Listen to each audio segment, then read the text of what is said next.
ഗുരുവായൂരിൽ ചെമ്പൈ സംഗീതോത്സവത്തിന് തിരിതെളിഞ്ഞിരിക്കുകയാണ്. ഉന്നത വിദ്യാഭ്യാസ സാമൂഹ്യനീതി വകുപ്പ് മന്ത്രി ഡോക്ടർ ആർ ബിന്ദു ആണ് ചെമ്പൈ സംഗീതോത്സവം ഉദ്ഘാടനം ചെയ്തത്. Devaswom chairman doctor VK. Vijayan അധ്യക്ഷത വഹിച്ചു. ഈ വർഷത്തെ ശ്രീ ഗുരുവായൂരപ്പൻ ചെമ്പൈ പുരസ്കാരം വയലിൻ വിദൂഷി സംഗീത കലാനിധി എ. കന്യാകുമാരിക്ക് ചടങ്ങിൽ മന്ത്രി സമർപ്പിച്ചു. സംസ്ഥാന സർക്കാരിന്റെ മികച്ച പിന്നണി ഗായകനുള്ള അവാർഡ് ലഭിച്ച ചെമ്പൈ സംഗീതോത്സവ സബ് കമ്മിറ്റി അംഗമായ PS വിദ്യാധരൻ മാസ്റ്ററെയും ആദരിച്ചു.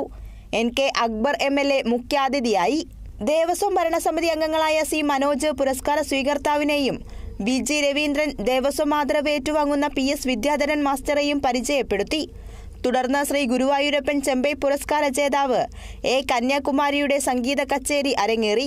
സംഗീതോത്സവത്തിന് മുന്നോടിയായി ഗുരുവായൂർ കിഴക്കേ നടയിൽ നിന്ന് Guruvayur Devaswom chairman doctor VK. വിജയന്റെ നേതൃത്വത്തിൽ ദേവസ്വം ഭരണസമിതി അംഗങ്ങൾ തമ്പുരു വിളംബര ഘോഷയാത്രയ്ക്ക് വരവേൽപ്പ് നൽകി.